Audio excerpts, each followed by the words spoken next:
Hi everyone, welcome back. Today I have another foundation first impressions video. So this morning I was tossing up between the L'Oreal Pro Glow and the Pro Matte, and then I had a strike of genius.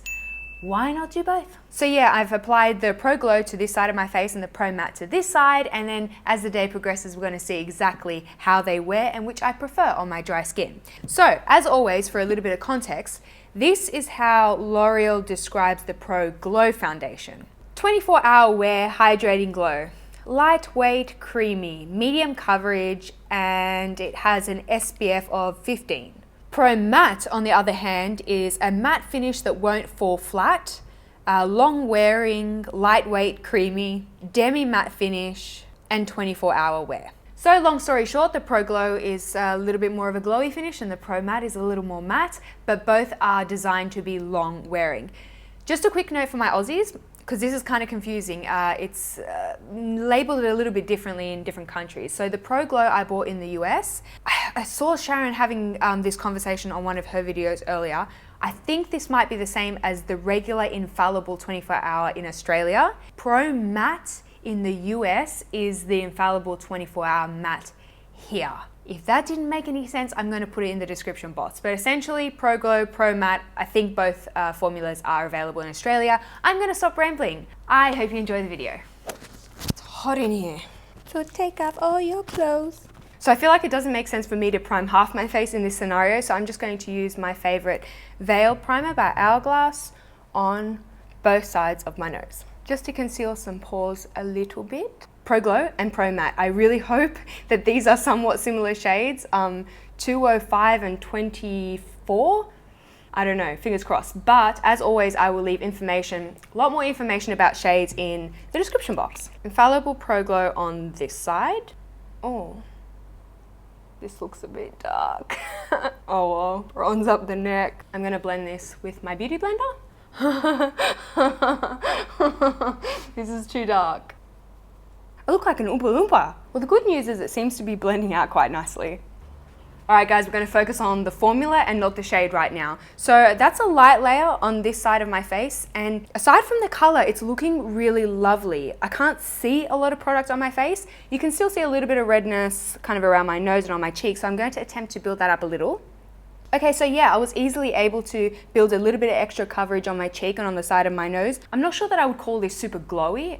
Probably more of a satin. I really enjoyed that. The application was super easy. Let's try the other side. This is the Infallible Matte, and both of them have a similar consistency, so it's kind of like a thin cream. It doesn't really want to drip down my arm, so it can't get any worse though. Yes, it can.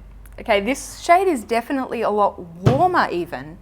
Love the beauty blender for both of these, by the way. Man, I wouldn't normally put foundation on my upper lip, but I'm gonna have a white moustache if I don't, so this is sort of my ears.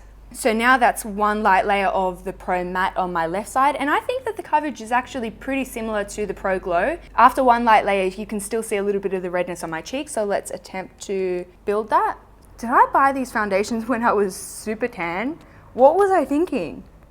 Both sides of my face done. I would describe both of these as a medium coverage. It's a nice versatile coverage. You can either sheer it out or you can build it up in areas if you want sort of a medium plus coverage. Now that I'm sort of turning my face, I can see that the Pro Glow is a little bit dewier. It's just catching a little bit more shine on my cheekbone than the Pro Matte, but honestly they're both really flattering on my dry skin. It's not really catching anywhere. The only place where it's settling a little bit, and this is the bane of my existence, happens all the time, just around the very crevice of my nose. I must have like a deep crevice or something. I think one difference that I'm noticing right now is that because the Pro Matte has a matte finish, my skin does look smoother. For a more glossy finish, it tends to pick up a little bit more texture, so perhaps this side doesn't look quite as smooth as this side, but so far I'm really pleased with the finish of both of them. I'm gonna add a little bit of concealer right now. It's the Australian intonation. Before I apply any powder, I'm going to do the flash test. The Pro Glow appears to have an SPF of 15, that's a chemical sunscreen, and I can't see any mention of the Infallible Pro Matte having any sunscreen. I'm going to apply a very fine veil of powder just under the eyes and a little across the T-zone. This is what I would normally do, and I want to give this foundation the best chance possible. foundations, plural. FYI, I do think that these oxidized perhaps a shade or half a shade, so keep that in mind. At this stage, I actually think that I prefer the Pro Matte a little more. It doesn't seem to be collecting as much around the crevice of my nose, and it does look a little bit smoother, but it's still early days. I am pleased with how they both look. Currently, it is 10:09 a.m, so I will be back in a few hours to tell you my thoughts. Okay, so it is currently 3:11 p.m, so almost exactly 5 hours since I first applied the L'Oreal Pro Glow on this side and the Pro Matte on this side. Now, when I look really closely at this stage, I'm not sure that I can really tell the difference between them. The Pro Glow, after it had been powdered, seemed to kind of resemble the Pro Matte on my skin at least. There's no oiliness, no patchiness, we haven't got any fading. It seems to be holding up really well. The only thing that I'm noticing now is that there's this area sort of around my mouth, in my smile lines and around the crevice of my nose where I have some dehydration, and both of the foundations seem to be they're emphasizing that dryness and that dehydration around my mouth. So perhaps if you have a similar skin type to me, maybe keep that in mind. But otherwise, both sides of my face look smooth and even, and the coverage is still entirely intact. The true test will be right at the end with the final verdict, so I will check back again in a few more hours. Hi everyone, I'm back. It is currently 6:50 p.m, so 9-ish hours since I applied the L'Oreal foundations. One thing I do appreciate about both these foundations is that if I touch the areas where I haven't set my foundation with a powder, neither of them feel really wet or sticky, and neither of them are prone to transfer, which I really appreciate in a long wear foundation. They both do settle down. I'm noticing that I've got a little bit more shine on the Pro Glow side than I do on the Pro Matte. Both sides of the crevice of my nose have started to sort of separate and break up, but it's definitely more noticeable on the Pro Glow side. All in all, I feel like actually the Pro Matte looks a little bit smoother and more even at this stage, whereas the Pro Glow is starting to feel a little bit worn.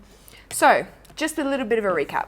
L'Oreal Pro Glow, good medium coverage, sort of a satin finish, and it wasn't as smoothing as the Pro Matte. This one also has denatured alcohol quite high on the ingredient list. I just checked, so maybe keep that in mind. It also has a chemical sunscreen. L'Oreal Pro Matte, on the other hand, good medium coverage again, more of a demi-matte finish, nothing too flat or chalky. I could still wear it, and I have a dry skin type. And this does have dimethicone much higher on the list than the Pro Glow, so it tends to be a little bit more smoothing on pores. If you have dryness or dehydration, particularly flakiness, I think that both of these foundations might draw attention to that. Surprisingly, I actually prefer the Pro Matte. If you had gave me this in a blind test and told me that it was an uber expensive foundation, I totally would have believed you. It feels like a very elegant formulation. I do enjoy both, so out of 5, I would give the Pro Glow probably a 3 and the Pro Matte a 3.5 out of 5. The one thing that I do prefer about the Pro Glow is that it seems to have a better shade. That might just have been my bad. Maybe I just picked a poor shade, but I feel like the Pro Glow is just a bit more neutral and the Pro Matte is very warm.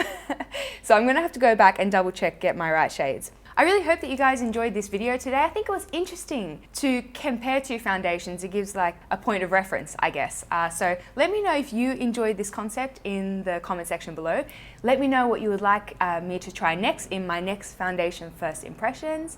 And come say hello on Instagram, because I would love to chat to you there. Woo! Come say hello on Instagram, because I would love to chat to you there. I hope you have a wonderful day, and I will speak to you all very soon. Bye. So aren't you glad to meet me? I think you should. I'd be glad to meet me.